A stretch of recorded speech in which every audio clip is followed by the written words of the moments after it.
И снова всем здравствуйте, уважаемые подписчики и гости моего канала. Сегодня мы с вами поедем к якутским лошадкам и посмотрим, как их подкармливают. Бағаларға кирен алынlar, бағалар кыстылар. Оны тыйдаргар, içinde iki sastırgar. Потому что тистер бер. Кирен алынlar. Hep adulu kattar bolamam, familya, dahtarna, hayatlar. Hanya tadı için. Böyle семьяның киренлерем я. Yörünen dek. Потому что бедерен киллер дахана, папалар бар, аттар бар. Вот что на эти улахан yörдерин кассастақтары примерно. Ончалара болла. Ортокулар эти үссастақтар. Өссө баллар. Өссө баллар. Өссө баллар. Кассастақтар қолы бұрау. 5 liraday bulu, 5 lira. Olur уже töröp doktor. Da, töröp dok. Tuz koyuyorum böyle. Bir sırayla bir yör kiren ayırın ton. Anın sırayla yör. Примерно касты конуп киренleri dalga. Так ончалгы кону спокойно. Не меньше 10 дней. Тағырықтар үйрен алынlar. Улахан үйр бигене. Атыға. Кайтырым деп билем. Кайтырым деп билем. Атыға кайна хырттактар да экинлер паткарым ойды. Данам киминден дал бүтүлөр. Паткарым айда кудун себем я гамия.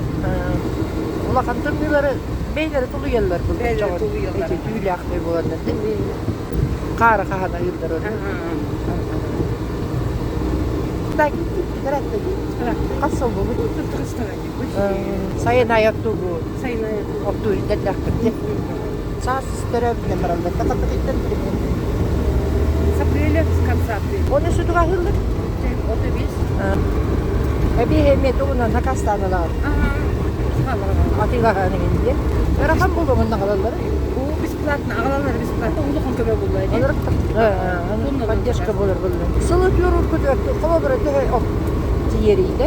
Онча 12, 13 ток. Отутуларlar.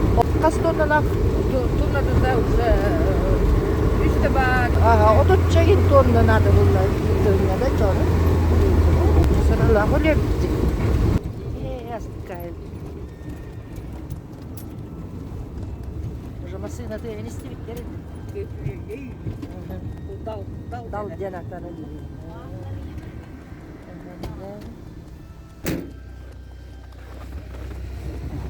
Эй, что это? Батыстылар. Якутская порода лошадей наиболее морозостойкая, имеющая подшерсток и шерсть длиной 8-15 см.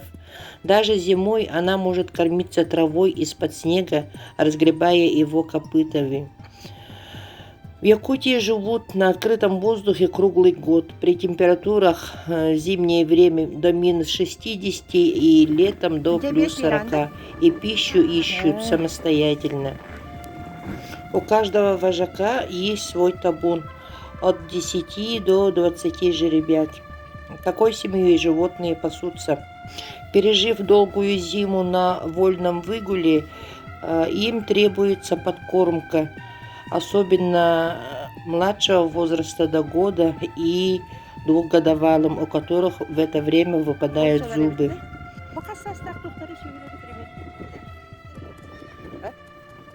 Барон биттен хастактыр. Канна бу бетератык карады. Ичатыр боларды чаны. В этом сюжете мы смотрим лошадей Слепцова Иннокентия Викторовича и Марии Николаевны. По моей просьбе, чтобы показать мне подкормку, мы приехали всей семьей. Пока раздают овес, дочка подготавливает сено для разноса. Якутские лошади коренастого сложения с относительно короткими ногами и большой головой. Копыта у них очень устойчивы, шаг у якутских лошадей короткий. Галопом по тяжелой снеговой дорожке 3200 метров они проходят чуть более чем за 5 минут. Якутские лошади позднеспелые, но долговечные. Достигая полного развития лишь к 5-6 годам, они часто используются в разведении и работе вплоть до 25 лет. Очень выносливы и сообразительны, хорошо ориентируются на бегу по пересеченной местности. При всей малоростости и коренастости якутских лошадей они часто используются в качестве верховых лошадей.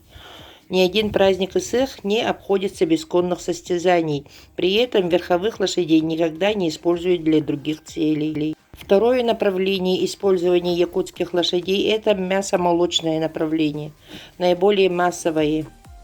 Молоко кобылицы используется для изготовления традиционного национального напитка кумыс, а мясо якутских лошадей является национальным блюдом и считается деликатесом. Как ездовая и тяговая сила, лошадь также незаменима в сельской местности и широко используется в хозяйственных работах и зимой и летом. Существует два вида подкормки – целевая, профилактическая и вынужденная.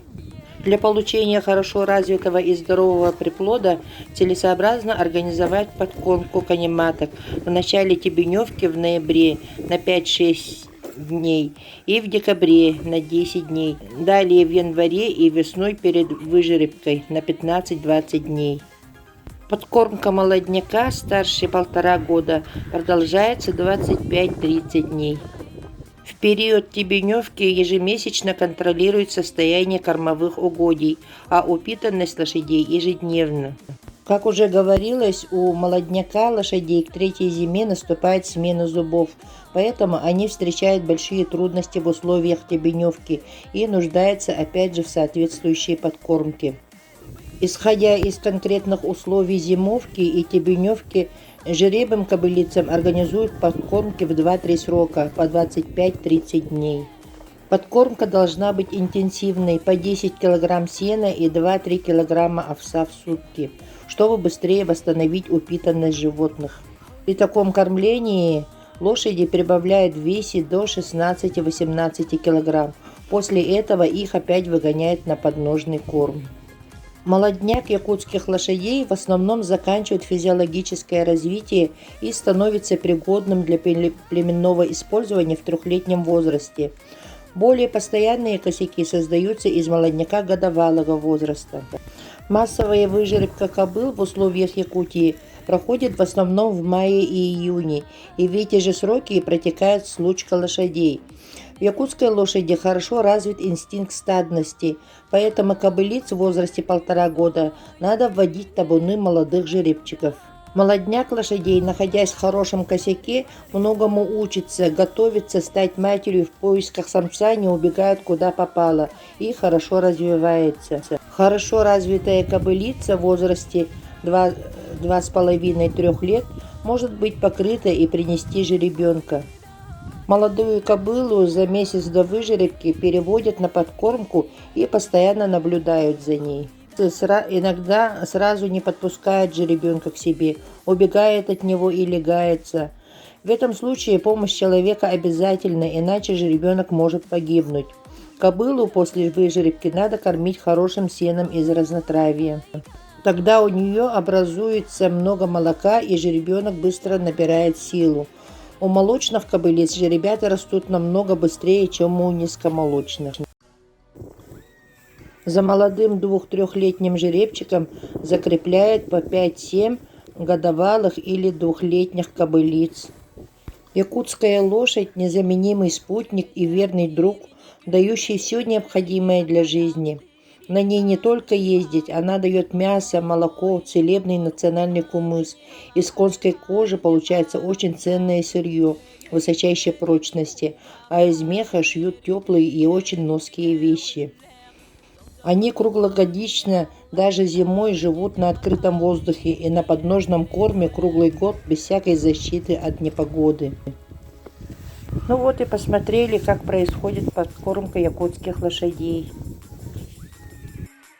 Приехав домой, сразу пошли подкармливать годовалого жеребенка. Будем под отчетом, да? В условиях Якутии отъем жеребят от конематок проходит в 20-х числах октября.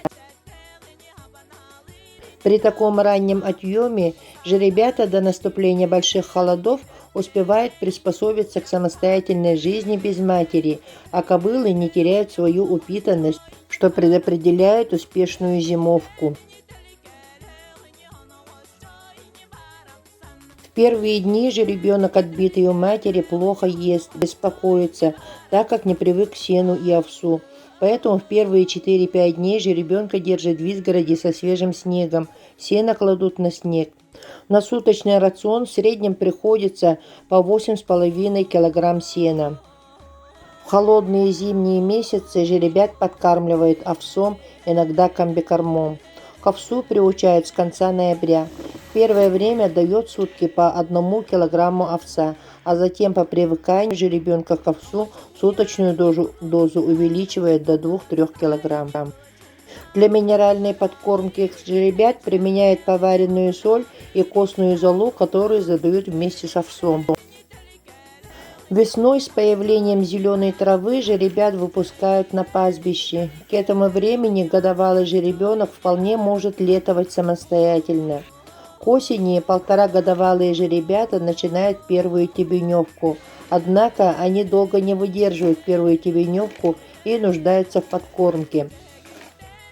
Подкормка должна быть интенсивной, молодняку в возрасте 1,5 года в сутки дают не менее 8 кг сена и 1,5 кг овса. Подкормка жеребят длится 3 долгих зимних месяца. Начиная с марта их опять можно отогнать на тебеневку. Молодняк якутских лошадей в основном заканчивает физиологическое развитие и становится пригодным для племенного использования в 3-летнем возрасте.